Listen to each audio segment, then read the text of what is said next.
tryhard na ako eh. Hindi na eh. Alam ko, nararamdaman ko na hindi na, pero ako pa rin yung nagpupumilit. Parang ganun. Diba, ang sakit sa akin. O kahit kanino pa man, masakit yun. Sino ba nagsabi sa'yo pag nagmahal ka, puro kasiyahan yan? Ayun na nga. Yun ang point ko eh. Because that's where you learn. Pero yung... Every time you are hurt, you learn. Diba, pag nagmahal ka, it's not a bed of roses, you will be hurt. Galit ka na. Kasi alam mo, Kim, maikli lang ang boundary ng tanga at bobo. Konting tanong pa. Hindi ka ba kahit hindi, bobo ka na. So, siguro napakatanga ko dahil sa yun. Pero, alam mo, umaarte ka nang wala sa lugar. Napaka-negative mo. Sorry. Ano bang binirianda mo na lumalaki ka? Totoong lahat? Ha? Pero kung ganun po talaga ako. Ewan ko sa... Diba kung sa utak mo nakalagay dyan, diba na you will be hurt every time you will love and you are afraid to be hurt, huwag kang magmahal. Ganun kasimple yun. Diba? Ganun kasimple yun. Huwag kang tatawag-tawag dito at making me feel na, Papa Jack, I want him back pero ayoko masaktan. Hindi. Anong gusto? Pabor lahat sa'yo ng bagay? Hindi, gusto ko na nga siyang ibalikan eh. So what are you waiting for? Bakit di mo gawin? Kaya nga po, okay lang ba na kahit na gano'n? Nasaan ka ngayon, Kim? Nasa bahay po. Malapit ka ba mag-taxi ka? Puntahan mo, saktan kita. Di ka makaintindi. Time is running out for you. Okay. I mean, I will not gain anything from this kahit magsisigaw ako dito. Pero teka lang ha. Hindi, isipin mo, teka lang. Okay. May lalaki kang mahal. Mahal mo, di ba? Opo. Okay na. Teka lang, stop. Okay. Mahal mo, di ba? Mahal ka, di ba? Ba't ka umaarte? Mahal niyo ang bawat isa. And yet, meron kang guts na sabihin sa akin na Papa Jack, baka saktan ako ulit. Bakit? Siya ba hindi mo pwedeng saktan?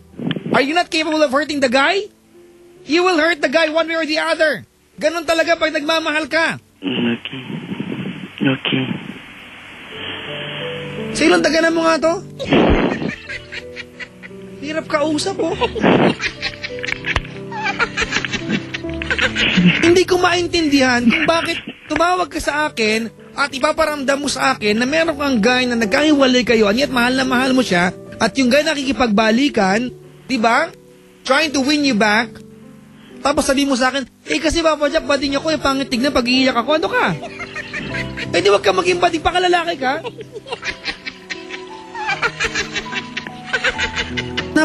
Alam mo, Kim, ang problema sa'yo, yung mga nangyayari sa atin negatibo sa buhay, you have to make these things as a positive outlook sa buhay to do it better next time. You learn from it. Diba? Pero ikaw naka-stuck ka dun sa mga baka mangyari din sa akin yun. Of course, it will happen to you. Diba? Let me break your wonderful dreams for you. It will happen to you. You will be hurt. You will cry. It would feel like it's the end of the day. That will happen to you pag nagmahal ka. Because that's what you get pag nagmamahal ka. You get emotionally affected. On the other hand, yan ang reward pag nagmamahal ka. You learn, you mature. Ikaw, you don't know how to mature. Walang masama maging badig, pero pag badig ka, nabobo ka pa, masama na yon.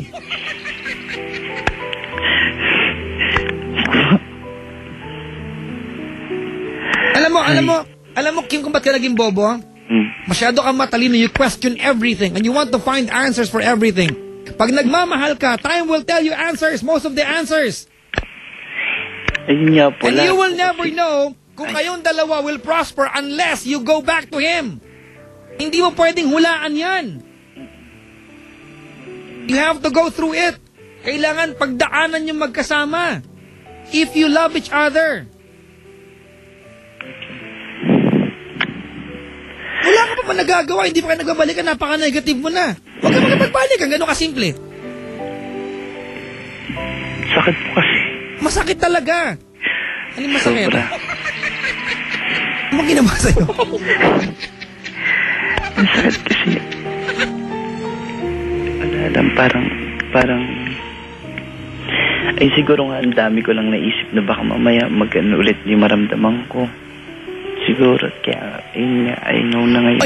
Ayan, dyan napapahamak tayo. We assume too much, di ba? Do not assume the thoughts of your partner. Mga kaibigan, check that out. Pag tanong kayo, wag nyo i-assume.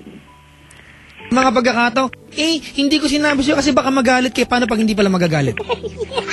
Diba? Hindi ako nakipagbalikan sa'yo, no? Kasi baka masaktan mo. Okay, paano pag hindi ka pala masaktan? What if it's the other way around? And you will never know unless you indulge yourself. Hirap mo kausap. Sulatan kita, basahin mo, ha? Ulit-ulit. Ngayon mo screensaver ng telepono mo. Ayun. Pasensya na po. Huwag kang humingi ng pasensya sa akin, Kim. I'm just trying to save you from yourself. Alam mo, kalaban mo ngayon sarili mo. Diba? Kalaban mo sarili mo. Nagmamahal ka, ba't yet pinipigilan mo sarili mo? Do not hold back. Diba? Do not hold back. Pag nagmamahal ka, just let it out.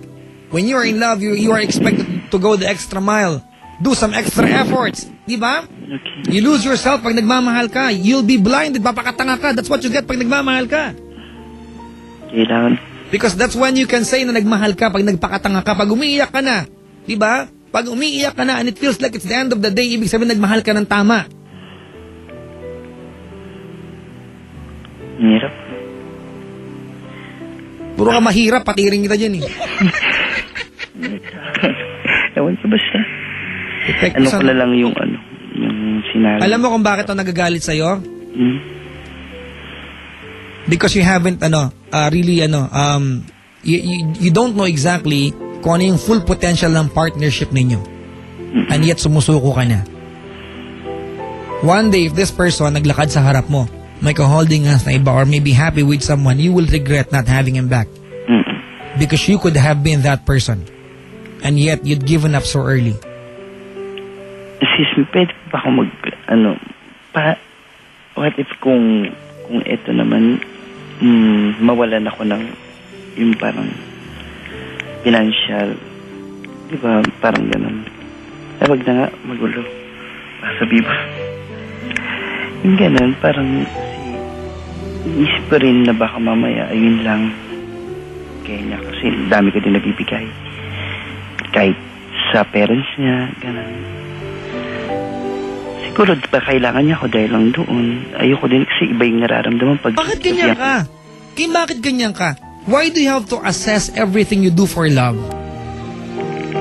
Hindi po kasi ayun nga lang yung inaano ko na baka mamaya kaya gusto niya akong... Kasi gagamitin ka niya? Yeah.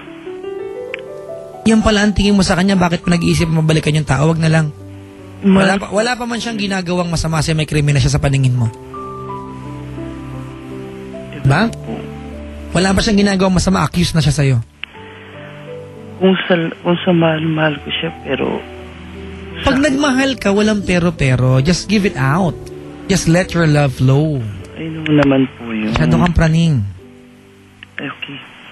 Huwag kang hahawak na matatalim na bagay, baka makapanakit ka ng iba. Hindi naman po. Baka praning mo, napaka-negative mo. Siguro nga po, ayun lang talaga ako. Isip ako na isip. Ganun talaga. Pag nagmamahal ka, you will be hurt. Aray. Diba, sabi nga naman, buti nga sa'yo. Sakit. Diba, ano sabi nung kanta? Love hurts sometimes when you do it right. Diba?